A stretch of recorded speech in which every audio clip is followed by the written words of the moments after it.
Yo, what's going on YouTube? In this video, I'm gonna share all the tips and tricks that I have learned from playing this game for over a year now. So if you find this video helpful, please give this video a like. That would mean a lot to me and I'll really appreciate it. And I'll also include a timestamp down in the description below, so feel free to go check them out. Alright, let's start with the first one. Should you play on an old server or a new server?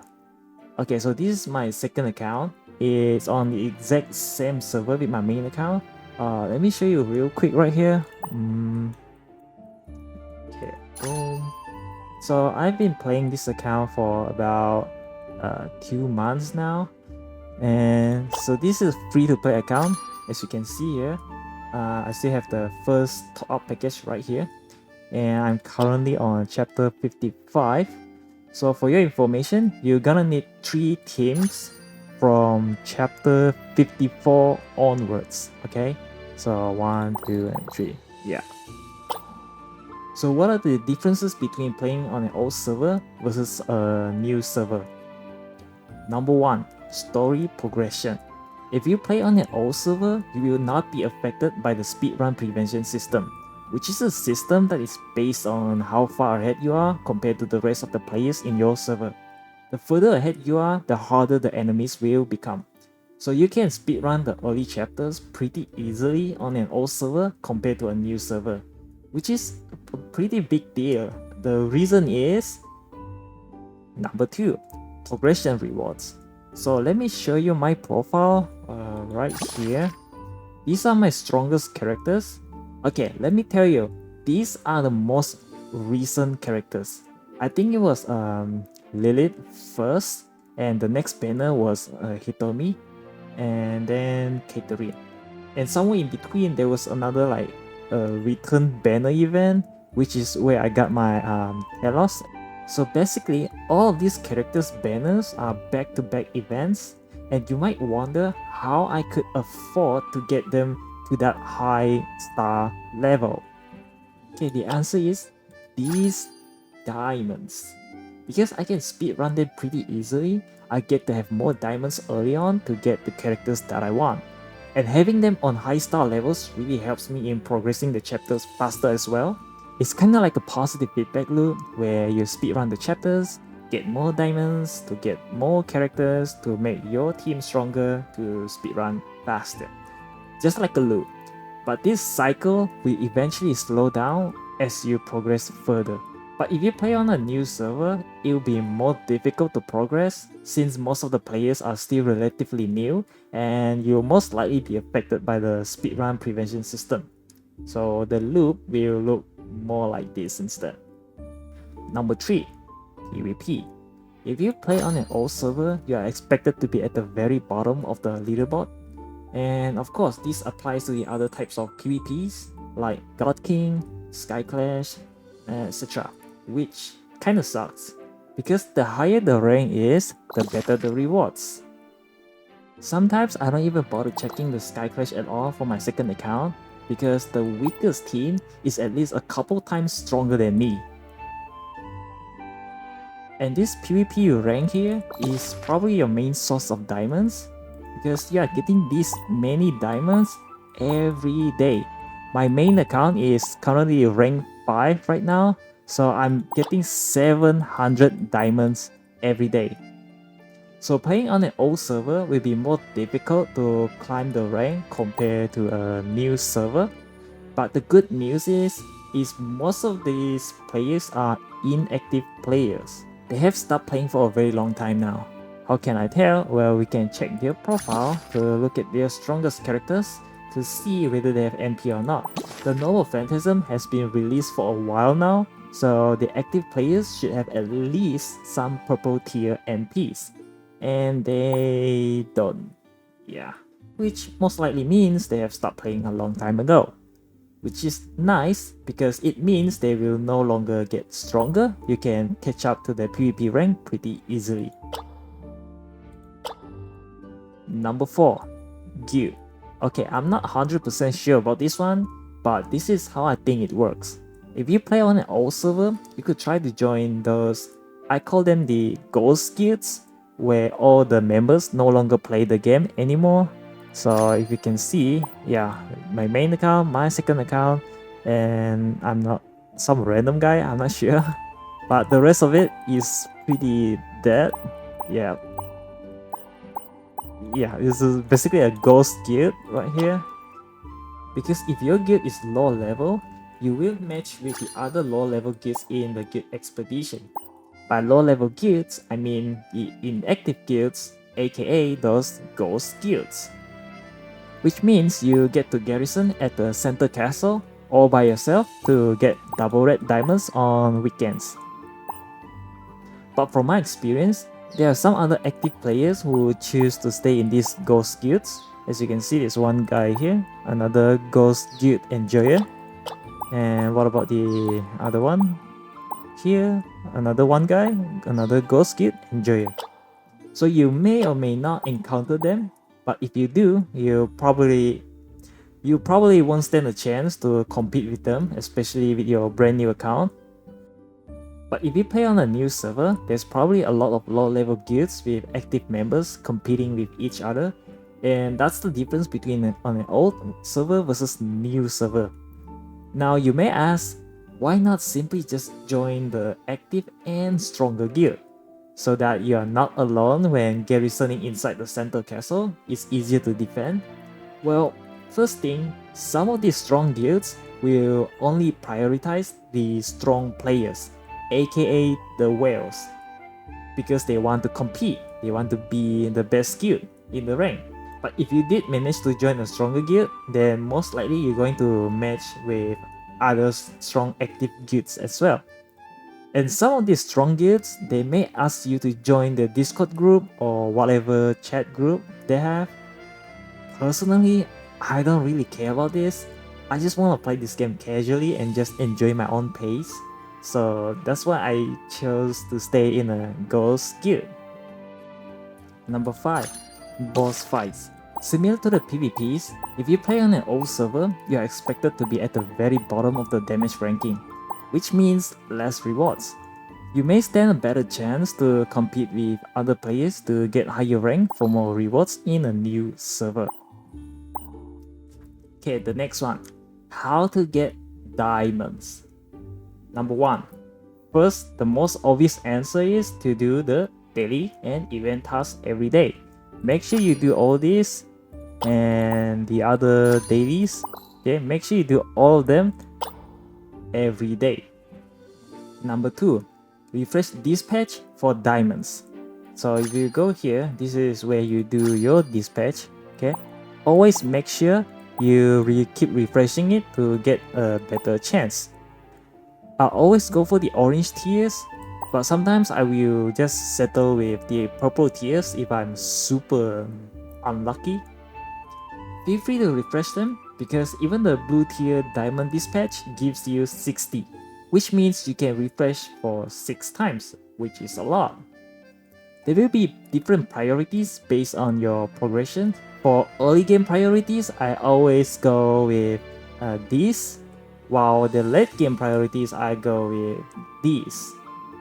You gotta get at least 1 or 2 diamond dispatch to cover up your lost diamonds that you spend in refreshing. Number 3. PvP ranks. As I've said earlier, you could get a lot of diamonds just from your ranking, okay, every day. So I'm currently rank 5 right now. 700 diamonds every single day is a lot. There is one trick that you could do in PvP. Let's say I want to challenge this guy. So you could try to add the guy that you want to challenge to your friend list like this. Okay, this guy is my friend, because you can do a friendly duel here with him as many times as you want to test what kind of team setup you should use to beat them. But do keep in mind that if he's in your friend list, he could do the same thing to you to beat you back. So it works both ways. Number 4. Guild Expedition Boss. If you are solo, assuming your team is strong enough to beat all the bosses, you can at most clear all the tier 2 boss. I have tested this once. Even if you spend as many diamonds as you need to buy more stamina to beat the tier 3 bosses, you still can clear them up in time before it resets. I will talk about tips on how to do a solo expedition by using the minimum stamina later on. Number 5. Guild Expedition Castle. Like I explained earlier in this video, the lower your guild level is, the more likely you will match up with the other low level guilds, which in the context of an old server means inactive guilds, or the ghost guilds, and you get to enjoy the double red castle all by yourself. Number 6. Startup Rewards. You could start up the low tier characters and reset them, but be careful not to max out their star level, because once they are maxed, you will no longer be able to reset them. I can no longer reset this, but it's fine. I'm gonna use him for my oath. Since I don't really play any assassin's character, I have a whole bunch of food, so I don't really mind at all. Number 7. Affinity levels. You could go check how many levels are needed to unlock their animated background. Let's go here, check the levels, boom, right here. Because when you unlock one, it gives 500 diamonds. And to be honest, I don't really recommend doing this, because I would advise you to save up your gifts, because leveling the EX characters from level 1 to level 20 is going to take a lot of gifts, like a lot. The reason you need to get to level 20 for EX characters, because you can unlock this where you get 100% of the fragments, which means if I do 2 times, I get 2 out of 2. But if your level is not level 20, if you do once, you got nothing, but if you do twice, 2 times, you only get 1 fragments. So to guarantee you get 2 out of 2, you have to make sure it's level 20. Let's say there's a limited banner that is about to expire, but you're just short of a couple hundred diamonds to get one last copy, then you can do this as an emergency backup plan, just to get a couple hundreds of diamonds. Number 8. Trial Tower. You should always clear this tower because it gives you a lot of diamonds, 1 orange gear, and 5 EX cards. One tip for this to make it easier is try to get an early EX character as early as possible, preferably a DPS 1. Just 1 copy is enough. You can save the rest of your EX cards next time. Because the tower will automatically scale up your character to purple 6. This tip works with guild fights too. All of your characters that are lower than purple 6 will automatically scale up to purple 6. Having 1 copy of your EX character early is really good, because you can start giving her gifts and start leveling her affinity levels early. And you can unlock the character from the wish summon too. Number 9. Faction event. So if I go here, there's an event. I'm not sure if you guys have this event yet. So this event is basically a guild expedition event where the more stamina you spend, the more rewards you can get. Okay, so it's pretty straightforward. I don't really care about this because it's like very little. So yeah, if you want to get all the rewards, you can buy stamina with diamonds, but I don't think it's worth it. Okay, it's completely up to you. And the thing is, this event only lasts for, I believe it's 4 days. So once this event is expired, there will be another like faction event.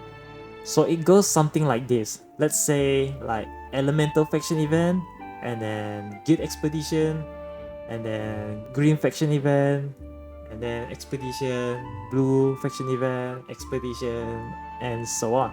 You get the idea. So all of these events, they will be constantly cycling.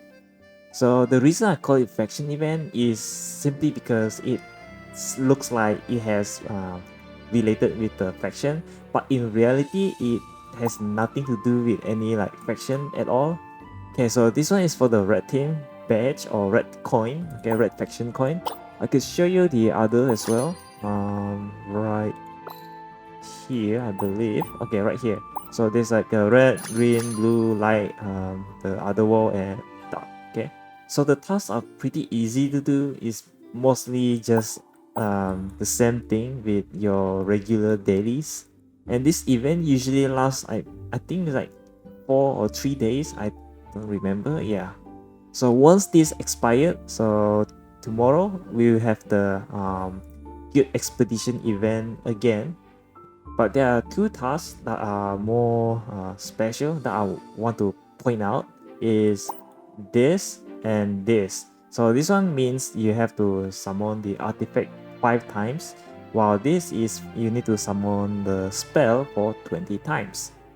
Okay, so why these two important is because sometimes you, not sometimes, but most of the times, okay, you would line up this event with the other events like this one, the artifact summoning event. So you could have both of the events running on the same time. Okay, it could be either the artifact or the spell summon event. Okay, so right here, as you can see, I just stopped right before the 2700 points because I don't want to finish this event in one go. I have to wait for the faction event, which I need to summon 5 artifacts every day during the event. But since today is the last day for this artifact event, and it's also the last day for this event, okay, so there is no point for me to save up. I can just go ahead and finish this one and get the reward. 1, 2, and 3 should be done. 2700 exactly. Collect the reward and done. Okay, so what's the point of getting this? You can use this to exchange, trade, okay, trade with these items. So different faction you can buy with different items. So for the red one, you get to trade with the summon cards. But for the other one, I believe you could also trade with the artifacts and the Hawking ones. You could also use it to trade for gifts that was meant for red faction characters. Okay, usually I don't trade for these things, okay? I always go for the gold slime right here.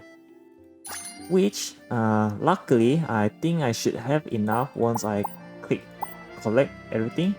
And 172, okay? And luckily, this is the last one that I need to combine it into one gold slime. Nice. And yes, the coin or the badge, they will never expire. You can just save it if you cannot reach the 150 to buy the gold slime. You can just save them for the next round. Alright, next is store priorities. Okay, I'm just gonna start with the first one. I usually buy this to unlock more subclass. And if you have extra money, I would recommend to buy this. Okay, so in early games, if you play on an old server, I might recommend you to buy this because if you're playing on an old server, you are not limited by the speedrun prevention system. The only thing that limiting you is your team, okay, your character power level. So you need to level them up like really fast. But to level them up, you need a lot of these purple flames. But if you play in a new server, I don't recommend buying this because 500 diamond is super expensive. Like even if you buy it, you're not going to progress much further since you're also getting limited by the speedrun prevention system. So there is no point to rush that fast. Just relax and chill out, okay? Okay, next is this. You definitely have to always buy out all the EX cards. You can buy this if you have like extra. I'm not buying this because I don't like my resource being so extremely low. I always keep some resource left, like reserve resource, just in case that I want to buy something else. For this, if you are early game, I definitely recommend you to buy this. So when you should start buying purple flames from the store, like this, okay? When you reach a point that buying 100 of these do nothing to help you. The higher levels you are, the more purple flames you're going to need, okay? at one point you need like 1,000 or 2,000, which if you buy this for 500 diamonds, it's not going to do anything, man. Like 100 of purple flames is nothing. And okay, this one, I always prioritize on the purple artifact, especially the genie lamp, because from all of the purple artifacts, I think the genie lamp is the best one. So yeah, you can buy the others as well if you have extra, but since I'm running low on my resource, I'm going to skip this time. Maybe I'm just gonna buy the cheaper one. Yeah, you just buy based on your resource. I never buy this, okay? Never buy this, right? But if you want, you can go for it. Different players, different kind of scenario, different priorities. I understand some players might have like desperate need, then you might go for it to, just in case. But usually, I don't really buy any of these. Yeah. Okay, next. This one is pretty much straightforward. You just buy the dragon that you are using, okay? But I always buy this one first because this is a lot more cheaper than the regular ones. You get 10 for 1920, while if you times 2, this one costs 2400. So yeah, this one is cheaper. Okay, next is, okay, if I'm skipping a banner, which I have quite a lot of diamonds saving up, I might buy this. Okay, but if I'm summoning, I usually skip this one because I always prioritize my diamonds on character banners. As for this artifact diamond, this one, the orange diamond, I will save them up to buy the artifacts that I want, which is the spear. But you can always check this out, okay, to see whether it's the artifact that you are looking or you are missing. Okay, next is the gear store. Okay, for early games, you just buy what gear you want, okay? Obviously, you're going to start with the weapon first.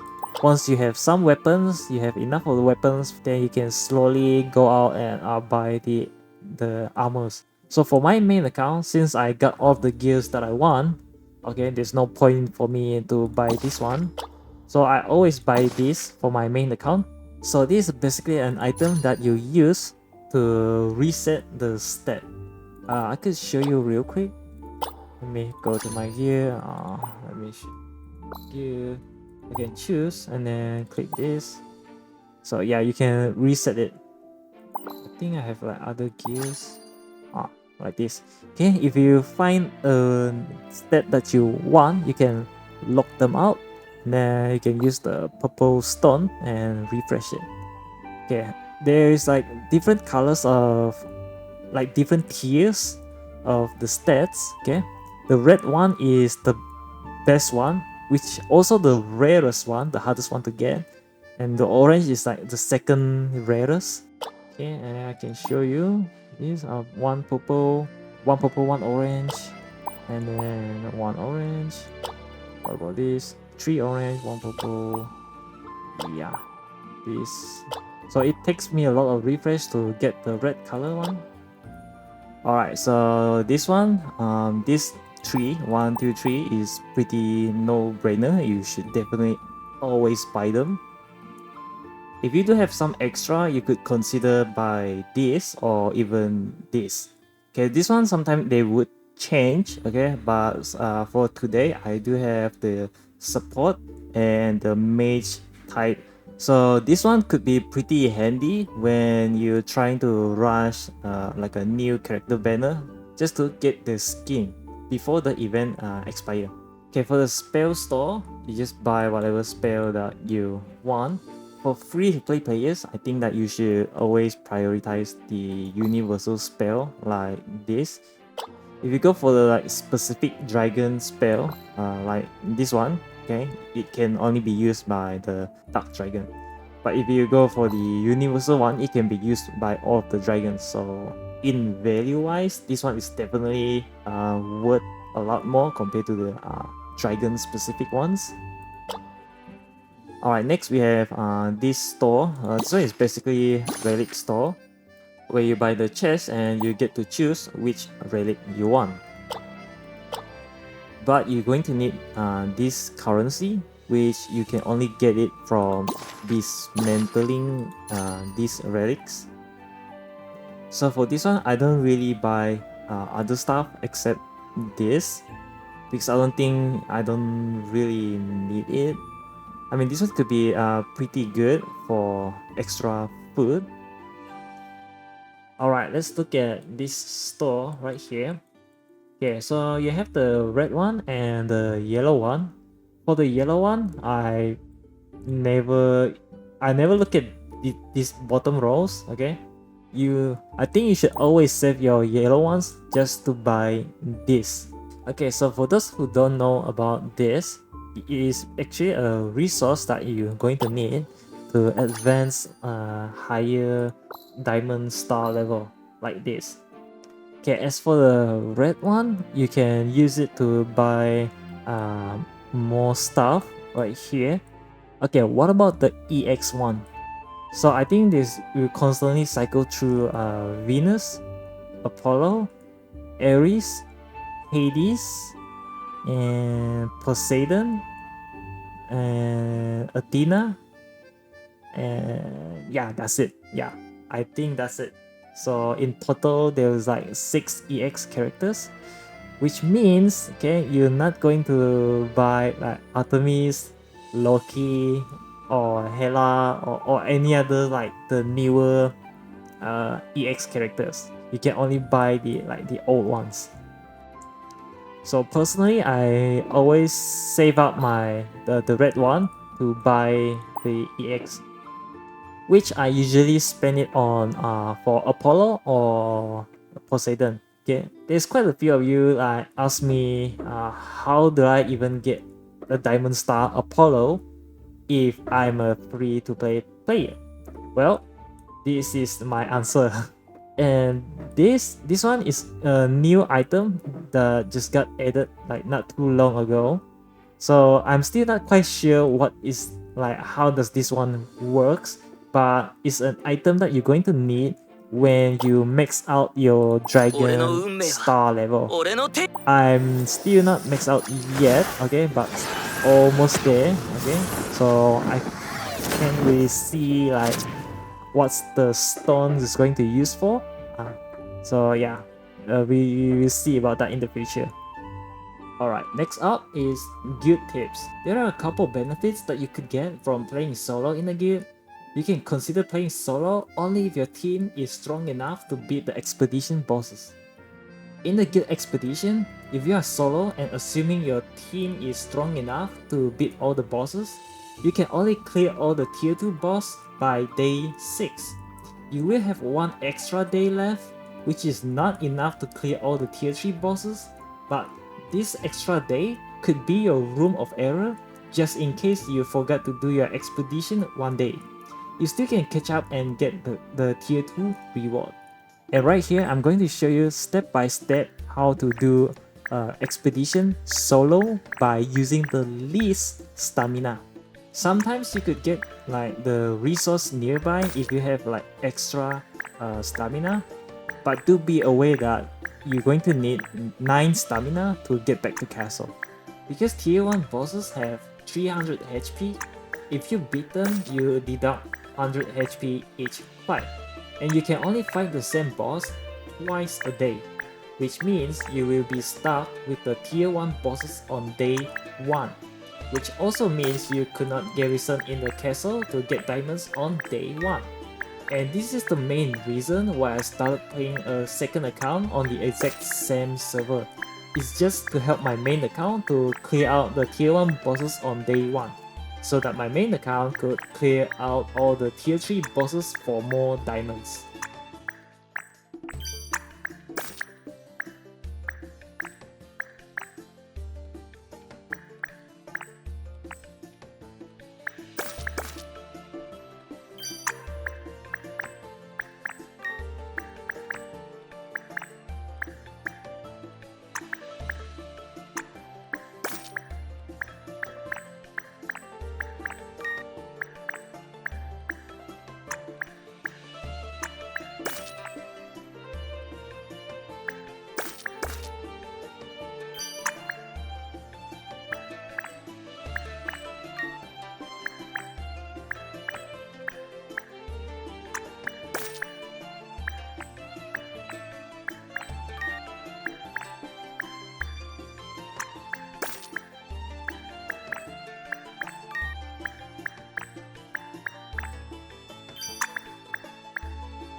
Okay, next one is the guild boss.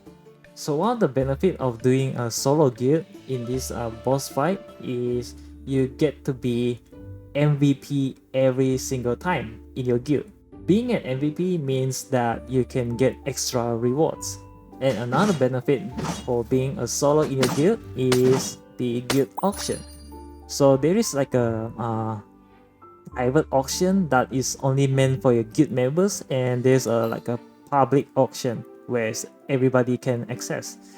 Because I'm the only person that active in my guild, I'm basically the one guy, so I get to choose whatever I want. Okay, so there's nobody going to interrupt my bidding. Okay, so I get to buy this all by myself just for 1200 diamonds.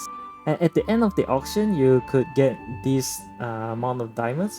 I'm not sure how this calculated, but I always got like 800, 700, or even 1000 sometimes. Yeah, it's a lot of free diamonds. I could show you my purchase history real quick.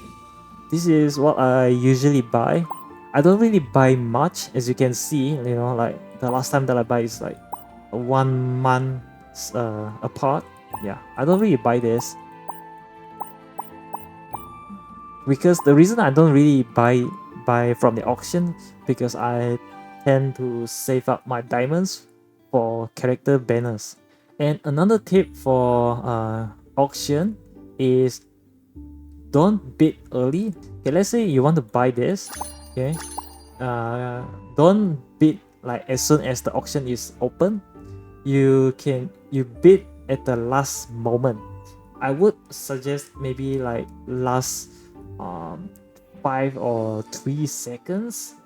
The reason that you don't bid at the last 1 second is sometimes there's maybe like lagging or server synchronization issue. So when you wait for the last second and you click bid, and then it doesn't register and the auction is ended. Okay, so don't do that. Okay, you will miss out sometimes. So at minimum, I would say like last 3 seconds. The most popular item will be the very hot pick. There will be a lot of players that will do this like last moment trick.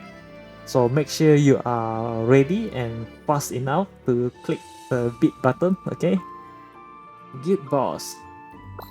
By playing solo, you can always be the MVP damage dealer in your guild, giving you extra rewards every day. Again, if you're a new player, it's better to just join the others guild, because if you're not strong enough to beat the expedition boss, then you can't really get any rewards. I only recommend doing like solo guild if your team is strong enough. Okay, next is guild battle. So since I'm staying in a ghost guild, okay, so the one trick that I will do is I will use the minimum amount that is required for my guild to match up with another guild for a guild battle. So the minimum required is like 8 people, 8 players.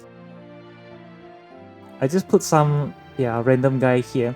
The reason that I don't put my main account, which is the strongest player, in the main base, is because you cannot really attack this unless you break one of these. Okay, and since I'm staying at a low level ghost guild, so most of the time I will match up with the other ghost guilds, which means they don't have enough active players to attack this to attack the main base.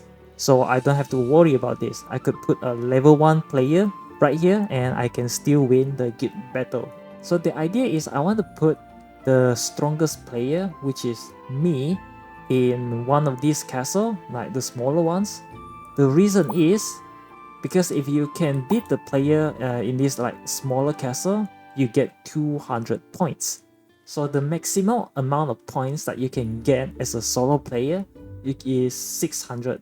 So by putting myself in this smaller castle, I can guarantee that the opponent cannot get 600 points, which means I will always have higher points than them, then I can win the guild fights.